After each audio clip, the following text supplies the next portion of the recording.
Bonjour à tous, bienvenue pour cette nouvelle édition sur Monaco Info. Comme tous les vendredis, nous vous proposerons en fin de journal un invité lié à l'actualité. Cette fois-ci, nous parlerons de la foire d'attractions qui a ouvert ses portes ce vendredi. Mais en attendant, voici les titres de votre journal. En ouverture, direction le Monte Carlo Bay où la seconde édition du Congrès Gilles était organisée afin d'échanger sur le thème d'un monde connecté. Nous reviendrons sur le nouveau partenariat de Monaco Télécom. Nous parlerons de la roseraie Princesse Grasse qui vient de recevoir le prix de l'excellence 2015. Nous assisterons à une soirée dédiée aux dons d'organes organisée au Yacht Club de Monaco. Nous parlerons allaitement avec Frédéric Elion à l'occasion de la Semaine mondiale de l'allaitement maternel. Et pour terminer, nous irons au musée océanographique pour y découvrir une exposition consacrée à l'île de Pâques. Au chapitre économie, le Congrès Gilles s'est déroulé pour la seconde année consécutive en principauté. Près de 200 décideurs s'étaient réunis afin d'évoquer les différents enjeux d'un monde connecté. Les détails dans ce reportage. Convergence et monde connecté. Pour la deuxième année consécutive, le Congrès Gilles a réuni près de 200 décideurs et chefs d'entreprise afin de débattre autour des meilleures idées novatrices. L'objectif étant d'engager des stratégies commerciales performantes, une journée aux multiples attentes. Beaucoup d'échanges, beaucoup de discussions, de débats, de partage de bonnes pratiques, d'innovation, de créativité, qui in fine également toutes les personnes qui participent au Congrès repartent en disant « Waouh, les choses changent, nous devons nous adapter, nous devons également nous transformer » et aussi accessoirement avoir beaucoup de nouveaux contacts pour faire du business et faire avancer les choses. Différents workshops et conférences ont finalement permis d'appréhender l'influence numérique sur le développement économique et industriel de la région. Ces rencontres ont pu fournir des analyses essentielles sur les nouvelles tendances révolutionnaires. La vie quotidienne change de visage avec l'émergence des possibilités de connexion. Tous les aspects de la vie sociétale, tous les aspects de l'économie sont chamboulés par la connectivité, par le digital, par le numérique, sous toutes ses formes. Donc l'univers du possible est absolument incroyable. Et il est vrai que nous sommes confrontés à des ruptures profondes qui sont beaucoup plus rapides, encore une fois, que ce que nous envisageons et évaluons de manière générale. Pourquoi ? Simplement parce que vous avez au niveau technologique des solutions qui permettent de collapser des chaînes de valeur, de redéfinir de nouveaux modèles économiques. Et accessoirement, nous avons aussi de nouvelles générations qui sont nées dans le numérique et qui ne vivent qu'à travers le numérique en termes d'accessibilité, de nouveaux services, de déplacement, de la vie quotidienne. Le Congrès Gilles a décerné également un prix qui est une référence mondiale permettant de récompenser des entreprises qui ont su démontrer une approche innovante dans leur manière d'appréhender leur marché. Et restons dans l'innovation avec Monaco Télécom, l'opérateur présenté au Before son tout nouveau partenaire technique pour un déploiement de la 4G++. Les explications de Frédéric Elion. Aujourd'hui, il y a plus de données Internet consommées via mobile que par PC. Les abonnés Monaco Télécom utilisent en moyenne 1,3 giga de données par mois. Et pour offrir un confort maximum de navigation, Monaco Télécom et son partenaire Huawei annonçaient mercredi au Before le déploiement de la 4G++, une première sur un réseau public européen. On continue en fait à mettre à disposition plus de ressources pour que le confort de chacun soit amélioré. Qu'il ait un terminal 4G ou qu'il sache faire de la 4G+, ou etc. Aujourd'hui, chaque client à Monaco a à disposition, en face de lui, 60 MHz, donc ça veut dire un confort d'utilisation qui est 2 fois plus important que ce qu'on peut trouver en France ou dans la plupart des pays en Europe. Ça, c'est le point le plus important. Il commence à y avoir des terminaux qui savent agréger, ce qu'on appelle agréger des fréquences, c'est-à-dire combiner des fréquences entre elles pour avoir plus de débit encore. On a par exemple un terminal là qui vient de sortir de chez Samsung qui permet d'agréger deux bandes de fréquences pour atteindre 300 mégabits par seconde. Ça, c'est nouveau. Même en janvier, ça n'existait pas. Et puis là, maintenant, on a, nous, trouvé la façon, avec Huawei, d'agréger 3 bandes de fréquences. Et donc, de permettre aux terminaux qui pourront le faire, à terme, d'atteindre 450 mégabits par seconde. 450 mégabits par seconde avec la 4G++, contre 223 avec la 4G+. Monaco Télécom est le deuxième opérateur au monde et le premier en Europe à proposer de telles performances. Et la course au giga Internet n'est pas terminée, la 5G est déjà annoncée pour 2018. Et suite au drame qui est survenu ce vendredi matin en Gironde, Le prince Albert II ainsi que le ministre d'État ont tenu à adresser leurs plus sincères condoléances aux familles touchées par ce tragique accident. Pour rappel, dans la matinée de vendredi, un accident de la route a ôté la vie à 42 passagers. Et dans le reste de l'actualité monégasque, l'Ambassadors Club organisait une soirée de gala caritative au Fairmont Hotel. Les fonds récoltés viendront en aide à la population népalaise suite au grave séisme de ce début d'année. Le souverain, entouré de 300 invités, avait répondu présent. Vous le voyez à l'image.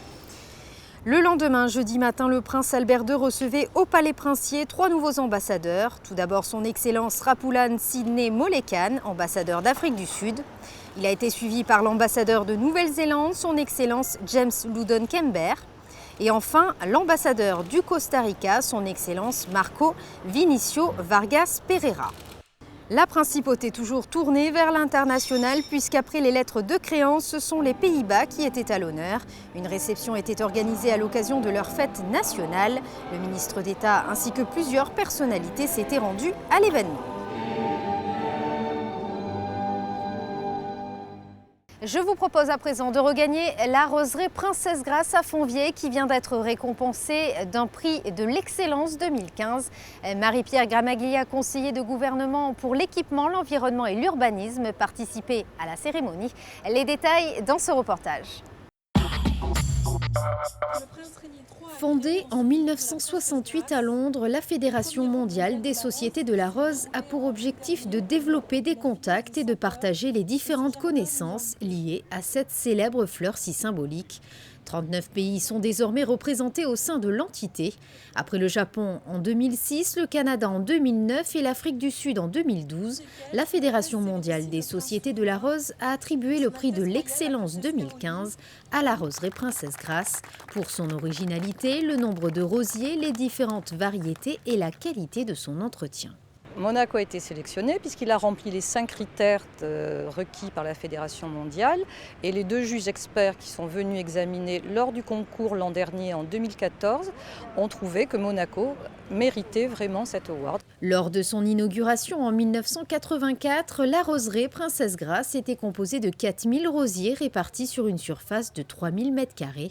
Après 8 mois de travaux, sa superficie est aujourd'hui de 5000 m² pour 2500 rosiers supplémentaires. Cette nouvelle roseraie se dote également de nouveaux dispositifs modernes. Mais on voulait un petit peu la moderniser puisque l'ancienne roseraie, c'était une roseraie assez confidentielle, je veux dire, qui était difficilement accessible. On a supprimé les haies périphériques, on l'a agrandi et on a créé des thèmes. Je pense que le plus important, ça a été ça, puisque l'ancienne roseraie, c'était plus une roseraie de dons. Il y avait un petit peu de mélange dans les types de rosiers. Là, on a réellement créé des thèmes avec la famille princière, avec les thèmes parfumés, les thèmes paysagers. Donc, on a créé pratiquement 7 thèmes. Et ce prix représente un petit peu la reconnaissance du service, puisque tous ces travaux ont été réalisés par le service de l'État, donc le service de la direction de l'aménagement urbain, qui a permis également de montrer cette nouvelle roseraie au niveau international et la faire découvrir au niveau mondial, qui alors, l'ancienne roseraie était faiblement connue, alors que là, on essaie de la faire découvrir au niveau du monde entier. La roseraie Princesse Grace a également obtenu le label Espace végétal écologique pour l'année 2015. Un mot de santé à présent. Le don d'organes était au cœur d'une conférence organisée au Yacht Club de Monaco. Le public avait largement répondu présent à l'invitation. Les explications d'Alexandra Pani. Plus de 20 000 personnes étaient en attente d'une greffe d'organes ou de tissus en France l'année dernière. En 10 ans, le nombre n'a fait qu'accroître malgré les améliorations et l'augmentation des interventions. Dans notre société, ce sujet reste encore largement tabou. Les associations Femmes Leaders de Monaco et Monaco Liver Disorder ont donc souhaité convier le grand public à une conférence de sensibilisation au don d'organes. C'est une prise de conscience et chacun décide de ce qu'il veut faire dans sa vie. Je pense qu'il n'y a aucune religion qui interdit le don d'organes, c'est un choix personnel. Et actuellement, c'est un sujet d'actualité, tout le monde est touché, personne n'est à l'abri d'une maladie de nos jours, malheureusement. Alors pour cette raison, je me suis associée aux femmes leaders parce qu'eux, ils représentent la femme, c'est la mère. Et nous, c'est l'association des maladies du foie de l'enfant. Alors c'est les enfants et la mère et voilà, on se complète. Un jour, on apprend donc une mauvaise nouvelle et c'est là qu'on comprend que ça n'arrive pas qu'aux autres et qu'on a besoin des autres. Et c'est vrai que le fait de pouvoir faire le don d'un organe et que ça permettrait donc à des gens de survivre, c'est un cadeau énorme. Et quelque part, on continue aussi à vivre de cette manière. C'est pour cette raison que j'ai trouvé que c'était important que les femmes leaders, on travaille ensemble avec Carla et son association. Et il fallait effectivement sensibiliser et on a travaillé longtemps et beaucoup. Et je crois que ce soir, c'est une consécration du travail de fait. 2 professeurs du CHU de Nice étaient présents lors de cette conférence pour expliquer les avancées et les besoins des greffes d'organes et pour répondre aux possibles inquiétudes des futurs donneurs.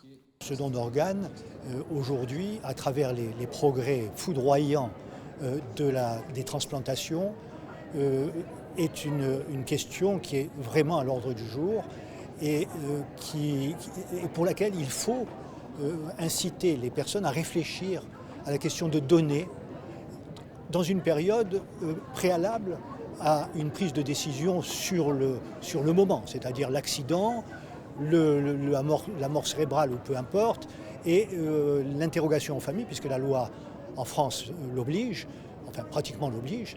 Et à ce moment-là, si les familles qui sont déjà choquées doivent en même temps prendre la responsabilité de dire « Ah tiens, il m'a parlé de donner, mais je ne sais pas très bien », et puis l'autre dit « Non, c'est pas vrai ». Enfin, donc tout ça, il faut en discuter avant, au préalable, et c'est un peu le but de notre présence ici. Le don de tissu et de moelle osseuse était également au cœur de cette conférence. Le don de moelle osseuse est différent du don d'organes à plusieurs titres, et le titre principal, c'est que c'est un don qui se fait de son vivant. La moelle osseuse, c'est un tissu qui se régénère, comme le sang, comme la peau, et ça se fait toujours de son vivant. Pourquoi a-t-on besoin de donneurs de moelle osseuse ? Parce qu'on fait des greffes de moelle osseuse chez des adultes ou des enfants qui ont des leucémies en particulier, mais qui ont aussi d'autres pathologies beaucoup plus rares. Et pour pouvoir faire ces greffes de moelle osseuse qui peuvent être salvatrices chez des patients chez qui la chimiothérapie n'est pas efficace, il faut des donneurs. Et la probabilité pour avoir un donneur compatible, quand on attend une greffe de moelle osseuse, c'est une chance sur 1 million. Une compatibilité qui doit donc être totale pour la moelle osseuse. Cela demande un travail important au niveau du fichier mondial de recensement des donneurs. Quelle que soit votre décision à ce sujet, n'hésitez pas à en parler à vos proches. Santé, toujours à l'occasion de la semaine mondiale de l'allaitement maternel, une demi-journée portes ouvertes était consacrée à l'événement au centre hospitalier Princesse Grasse. Un reportage de Frédéric Elion. Allaiter, ne pas allaiter, telle est la question, un sujet qui fait débat depuis de nombreuses années. À l'occasion de la semaine mondiale de l'allaitement, le centre hospitalier Princesse Grasse proposait une demi-journée porte ouverte sur l'allaitement maternel. Thème de la matinée, allaiter et travailler, 2 consultantes en lactation étaient sur place pour répondre aux questions des mamans et donner leurs précieux conseils du démarrage de l'allaitement jusqu'au sevrage. Bien évidemment, commencer par un contact peau à peau dès la naissance du bébé et puis mettre au sein le plus souvent possible sans aucune restriction, ni dans la fréquence ni dans la durée de l'ATT. Bien évidemment avec un très bon positionnement du nouveau-né, du nourrisson au sein pour qu'il n'y ait pas de douleur et que la maman puisse prendre plaisir à allaiter tout au long de son allaitement. Il y a les avantages pour le bébé et pour la maman. Donc pour le bébé, c'est bien évidemment un lait qui est le lait de l'espèce, c'est-à-dire un lait humain pour un bébé humain, et ce qui va permettre de lui faire développer une bonne immunité, donc de bonnes défenses, autant sur le plan rhinopharyngé que gastro-intestinal. Voilà. L'Organisation mondiale de la santé recommande 6 mois d'allaitement exclusif, pas de restriction de temps.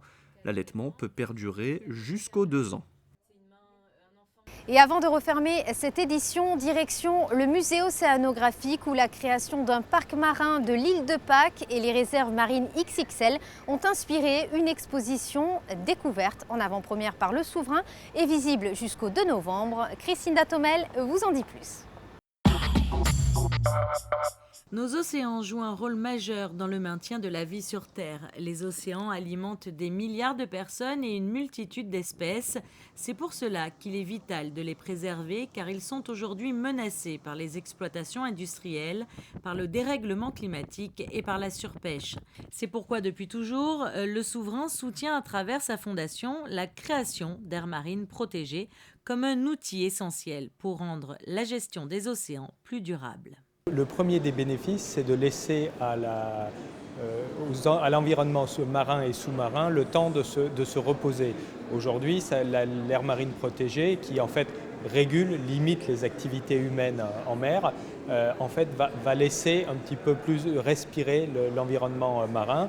Les poissons vont pouvoir se reproduire et se reproduire non seulement à l'intérieur de l'aire marine protégée, mais ce qu'on en attend aussi, et c'est le cas avec celle de l'île de Pâques qui vient d'être créée, c'est que les poissons diffusent au-delà des frontières de l'aire marine protégée et donc vont pouvoir aussi réalimenter une pêche qui se retrouvait en difficulté ces dernières années et qui va pouvoir, en bordure des aires marines protégées, retrouver des ressources. Une exposition qui présente donc les raisons de l'efficacité de grandes réserves marines à travers 3 projets d'envergure, celui de la Nouvelle-Calédonie, de la Polynésie française et celui du parc marin de l'île de Pâques. Un projet gigantesque puisque cette aire marine protégée au large du Chili est aussi grande que la surface de la France. Tout d'abord, c'est parce que la population tout entière de Rapa Nui était affectée par les conséquences des changements climatiques dans sa vie quotidienne et par la pêche illégale. C'était donc toute l'activité économique qui en était touchée et les habitants ne comprenaient pas vraiment pourquoi. À partir de ce constat, on a décidé de se réunir et de tenter de répondre aux interrogations de la population locale.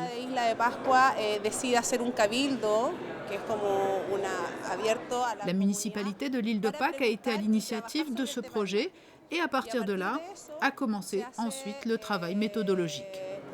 Se réapproprier la mer en la protégeant, telle est la volonté de l'île de Pâques, une initiative qui sera également présentée à Paris, puisque l'exposition se déplacera à la Maison des Océans au mois de novembre. Et en marge de cet événement, le souverain a également visité l'exposition Les Saisons. Après s'être intéressé aux oiseaux dans le peuple migrateur et au monde sous-marin avec Océan, Jacques Perrin et Jacques Clouzot ont choisi pour leur nouveau documentaire de mettre en scène une exposition réalisée par les photographes présents sur les lieux de tournage, que le public pourra découvrir les aventures des animaux au gré des changements climatiques dans une Europe sous influence croissante des hommes. L'exposition sera ouverte jusqu'au 8 novembre à la Galerie des Pêcheurs.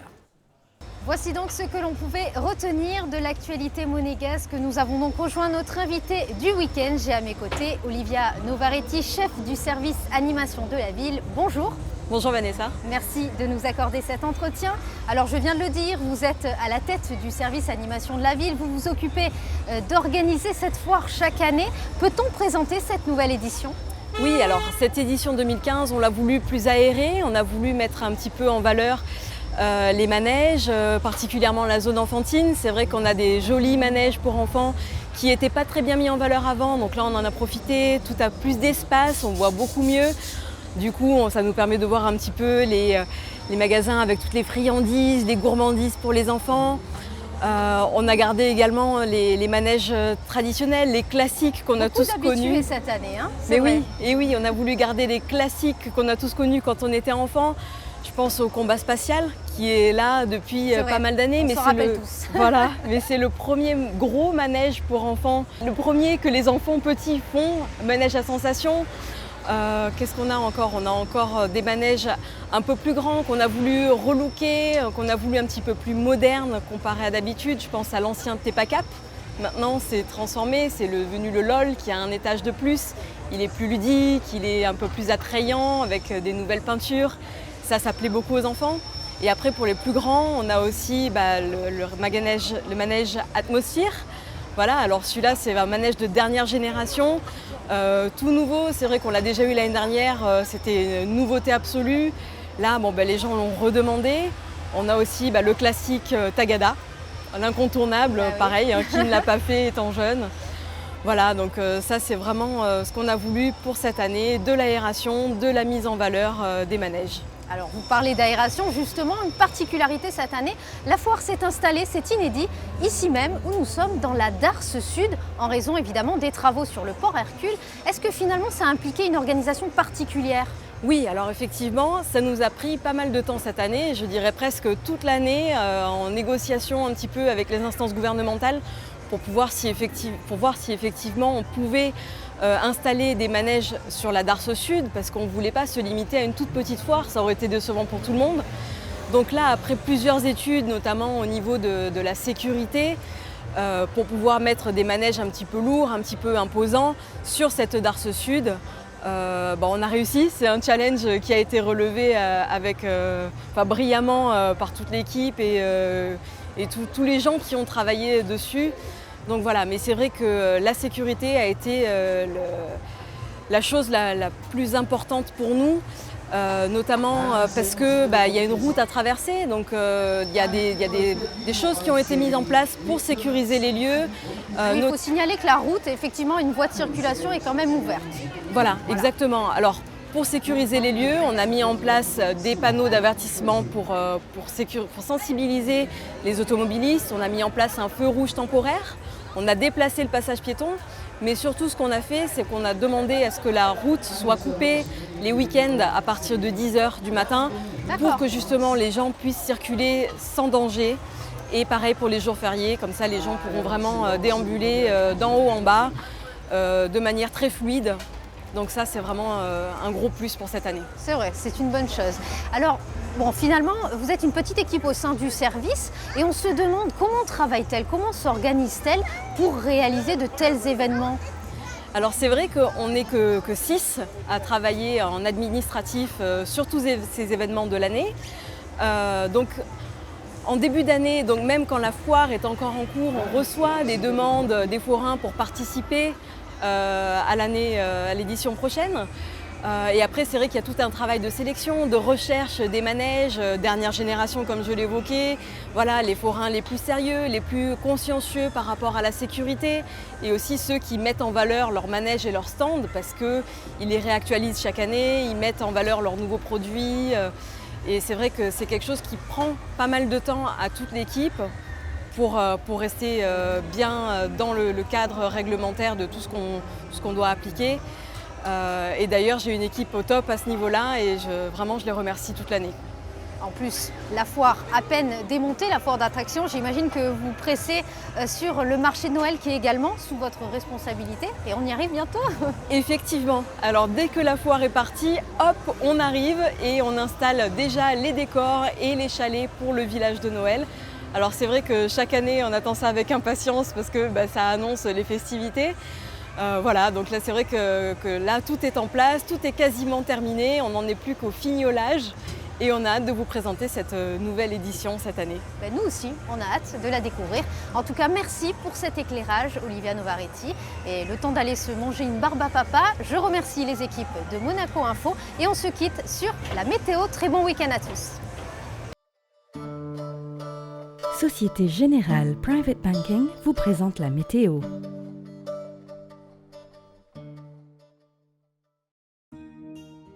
Samedi, du soleil au programme avec des températures allant de 16 à 22 degrés. Dimanche, légère détérioration du temps par moment et un thermomètre à la baisse. Lundi, ciel nuageux, toujours avec un mercure stationnaire mais assez agréable. Et enfin mardi, un risque d'averse en perspective avec une maximale de 19 degrés.